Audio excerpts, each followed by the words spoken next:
Yang mengatakan sudah aku salah gitu kan. Kemudian Anda masih bela juga. Itu iman Anda bermasalah banget di situ. Bukan bermasalah banget.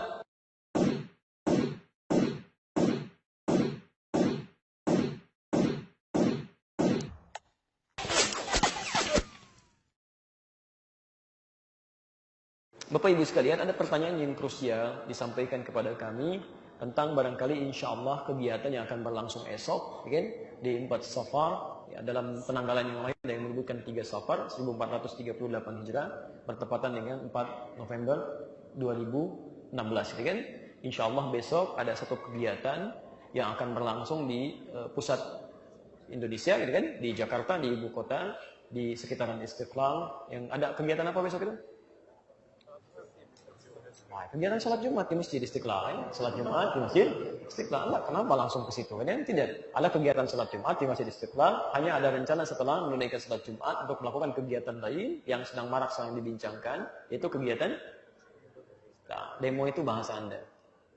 Ya, demo itu bahasa Anda, gitu kan? Kalau kita lihat di Kamus Besar Bahasa Indonesia, demo itu kan artinya protes yang dilayangkan dengan jumlah yang banyak. Ya, kalau bahasa singkatnya unjuk rasa gitu kan, biasanya begitu. Jadi menyampaikan satu aspirasi tentang terkait protes tertentu dengan massa yang cukup banyak. Saya lebih melihat bukan demo sungguhnya ya. Yang dimintakan itu syiar. Beda antara demo dengan syiar, itu lain.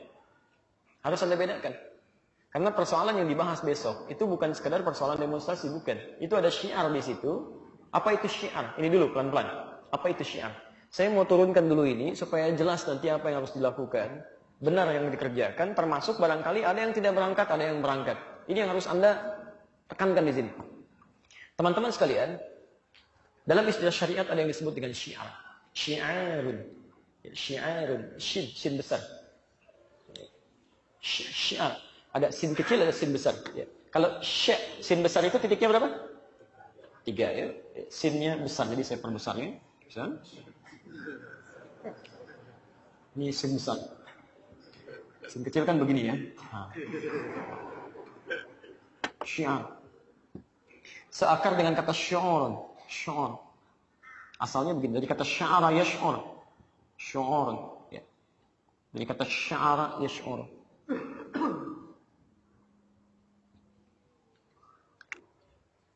Syu'ur. Asalnya rasa. Perasaan. Sesuatu yang disikapi dengan rasa. Pelan-pelan. Kalau rasa ini berasal dari iman, jadi maksudnya ada persoalan tertentu, kadang kan disikapi dengan rasa ya. Ya misal, mohon maaf ya, ada persoalan keduniaan, Anda melihat tayangan-tayangan, tiba-tiba mata Anda meneteskan air mata, kan ada perasaan ya? Itu namanya syu'urul qalbi, perasaan hati, rasa hati. Tapi ada sikap dan sifat tertentu yang direspon dengan perasaan iman. Iman kita yang di situ naik. Nah itu berubah nanti kalimatnya dari syu'urun jadi syiarun ini. Syiar. Ya.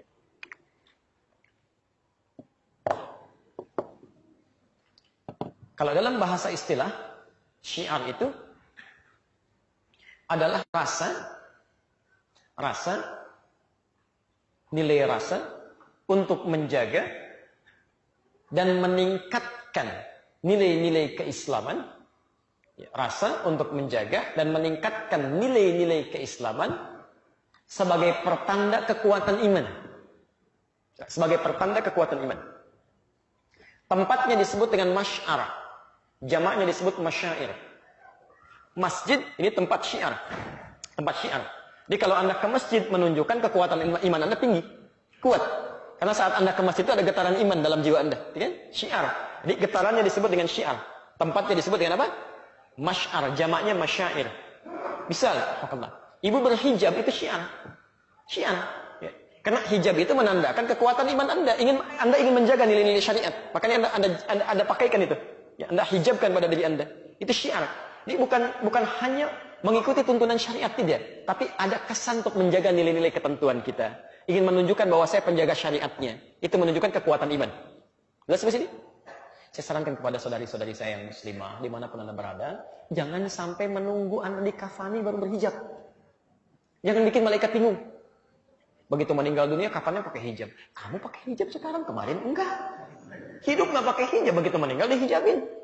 Bukankah saat meninggal kain kafan perempuan ada hijabnya? Silahkan cek. Jadi tolong latihan dulu ya.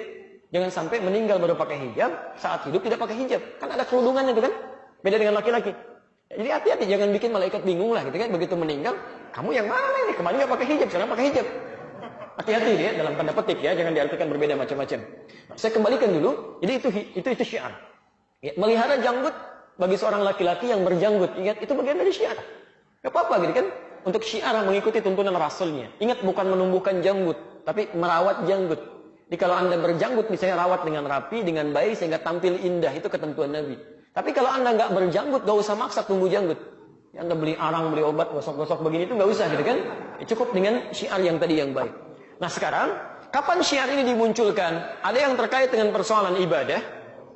Hati-hati, persoalan ibadah. Misal panggilan salat, adzan dari masjid, Anda datang gitu kan. Ada yang terkait dengan, ini yang paling penting. Ada yang terkait dengan panggilan ad-difa'u 'anil iman. Ya. Panggilan terhadap pembelaan nilai-nilai Islam. Ya. Jadi kalau yang pertama aspeknya positif, dalam arti masalah-masalah yang baik. Yang kedua ketika muncul persoalan yang diduga negatif sifatnya. Ya. Anda mesti punya rasa di sini. Ya. Dalam bahasa Nabi, man ra'a minkum munkaran. Kalau terjadi sesuatu kemungkaran, sesuatu yang tidak benar, kemungkarannya terkait dengan agama kita khususnya.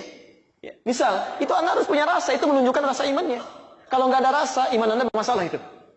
Ada masjid dihancurkan oleh orang, dilempari gitu kan sampai hancur. Anda nggak punya perasaan. Masjid, biarin aja lah lewat. Itu menunjukkan iman Anda bermasalah. Kata Nabi paling minimal, Anda punya perasaan tidak suka dalam jiwanya. Itu menunjukkan imannya masih ada. Udah sampai sini?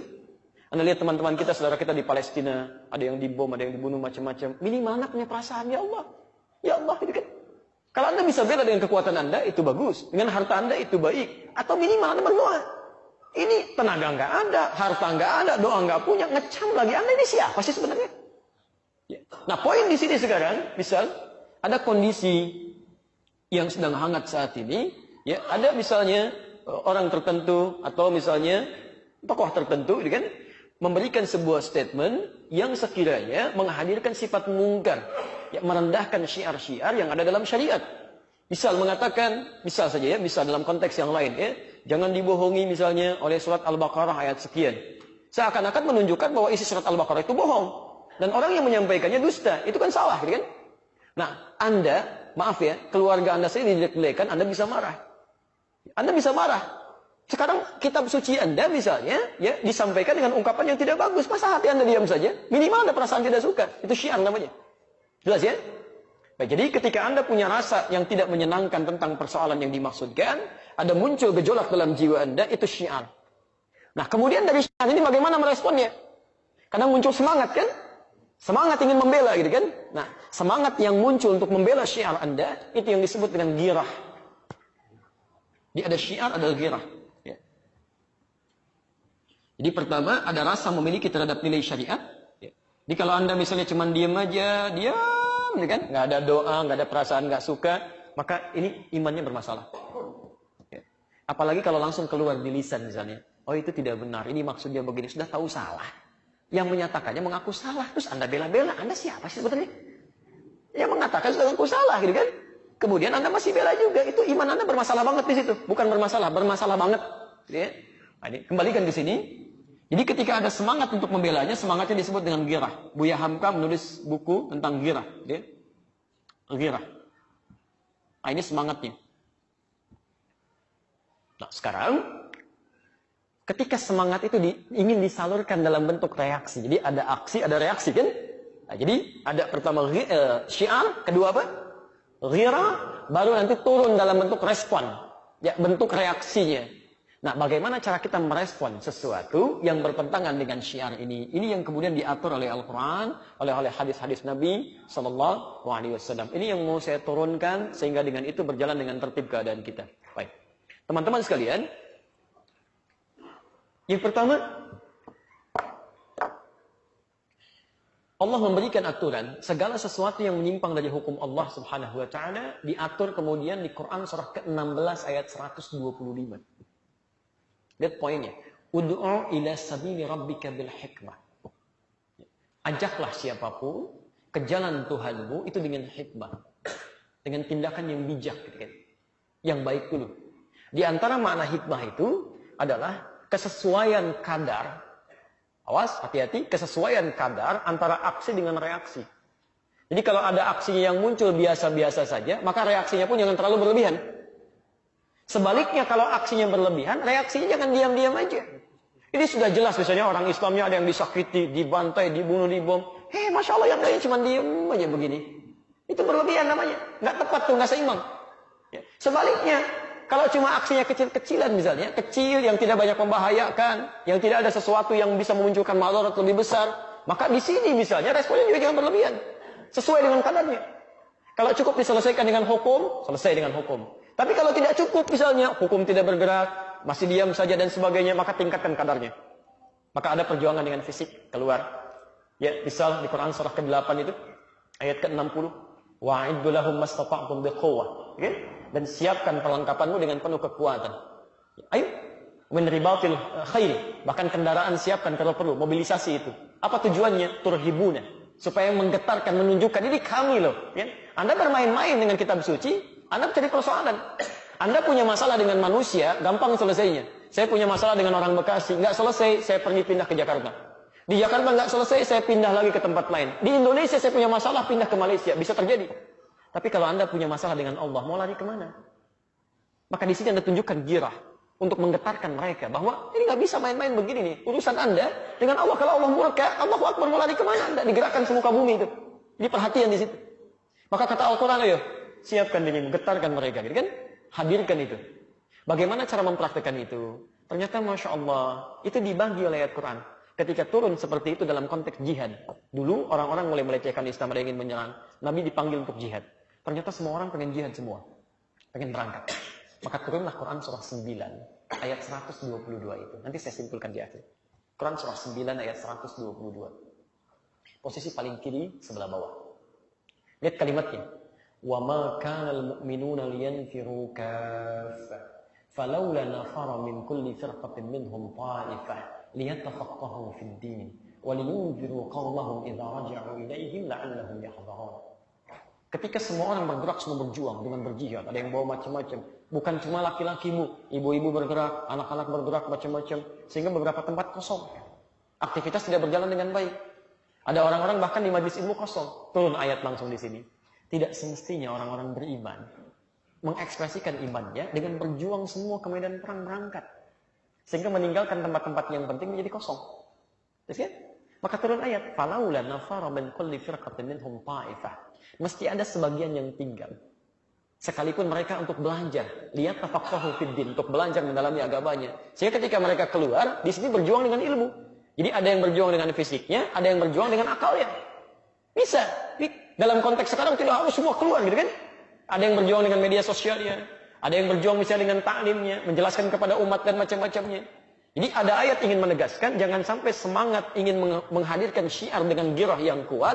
Menjadikan kewajiban lain yang lebih penting tertinggalkan. Besok hari apa?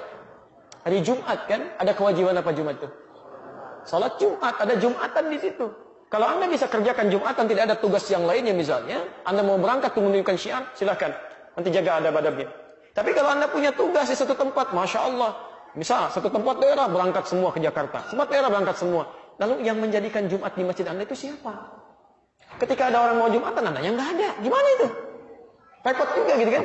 Maka di sini akan lebih baik kalau dibagi-bagi. Jadi kalau misalnya Anda punya kewajiban yang lebih penting, maka jangan mencela orang yang berangkat. Minimal doakan mereka.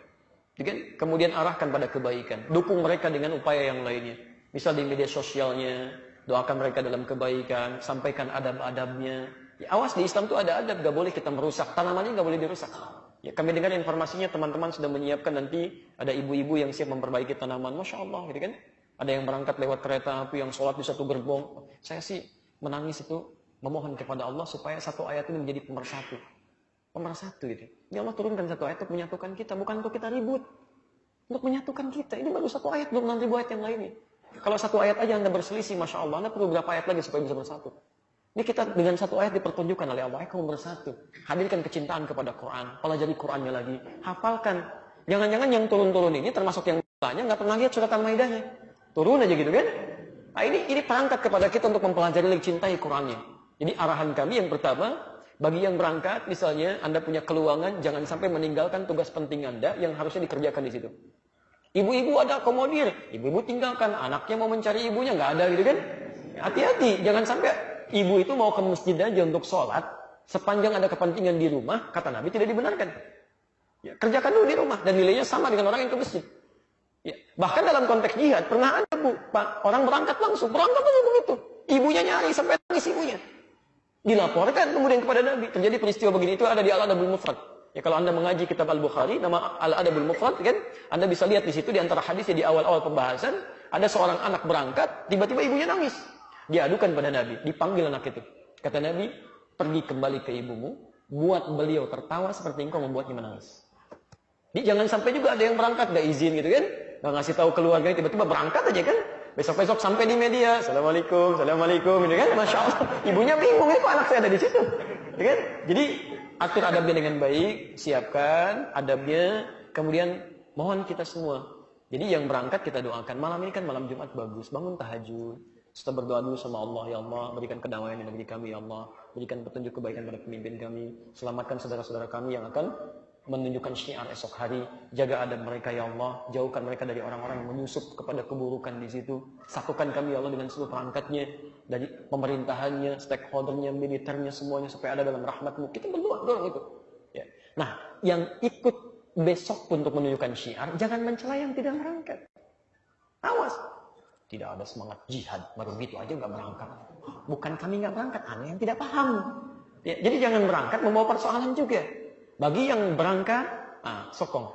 Baik, kami berangkat dulu ya. Kalian berjuang dengan yang lain.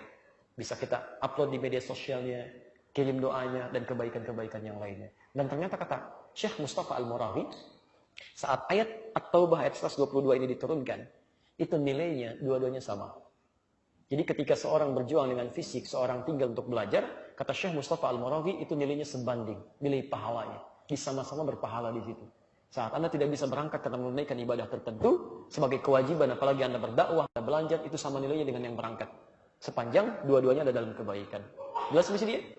Jadi bagi teman-teman yang berangkat, jaga adabnya, perbaiki dengan baik, lihat aturannya, dan jangan berlebihan juga. Ya, coba Anda perhitungkan juga kalau kirim bis, mau parkir di mana, bergeraknya seperti apa, gitu kan? Macam-macamnya dan sebagainya. Kemudian doakan. Yang tidak berangkat, gitu kan? Adakan adabnya, yang berangkat juga berikan kebaikan kepada yang tidak berangkat untuk bisa mengerjakan kebaikan-kebaikan di sini. Jelas sampai sini? Jadi itu yang kami sampaikan sebagai sikap. Jadi jangan disikapi berlebihan. Ini wacana kita untuk bisa menyatukan kita semua supaya ada dalam koridor Al-Quran dan Sunnah Rasulullah Sallallahu Alaihi Wasallam.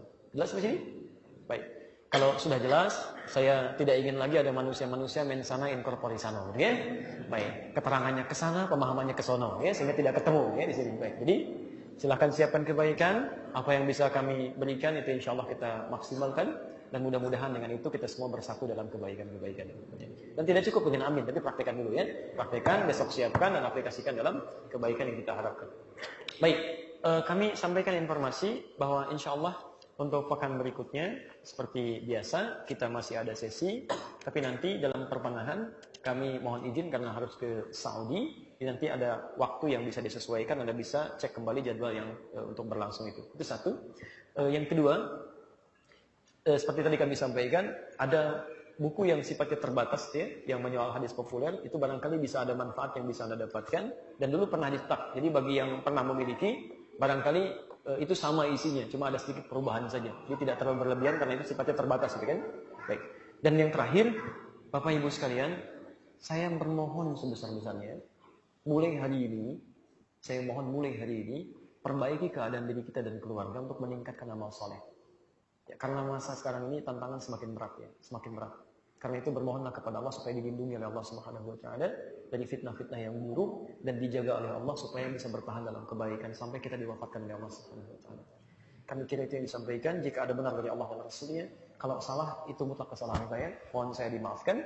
Dan kalau ada yang bertanya, apakah Ustaz besok berangkat atau tidak? Saya ingin sampaikan, saya punya jadwal khutbah dan punya kewajiban untuk mengajar. Kalau Anda bisa menggantikan saya khutbah dan bisa mengajar, insya Allah saya bergabung. Tapi karena Anda belum bisa menggantikan, ya saya harus bisa memenuhi amanat ya. Jadi kita bagi-bagi tugas dalam kebaikan itu. Baik, kalau ada yang mau menggantikan boleh datang sekarang ya. Nanti setelah ini saya berikan keputusan. Baik. Terima kasih teman-teman sekalian. Subhanakallahumma bihamdika asyhadu an la ilaha illa anta astaghfiruka wa atubu ilaik. Wa akhiru da'wana alhamdulillahirabbil alamin. Assalamualaikum warahmatullahi wabarakatuh.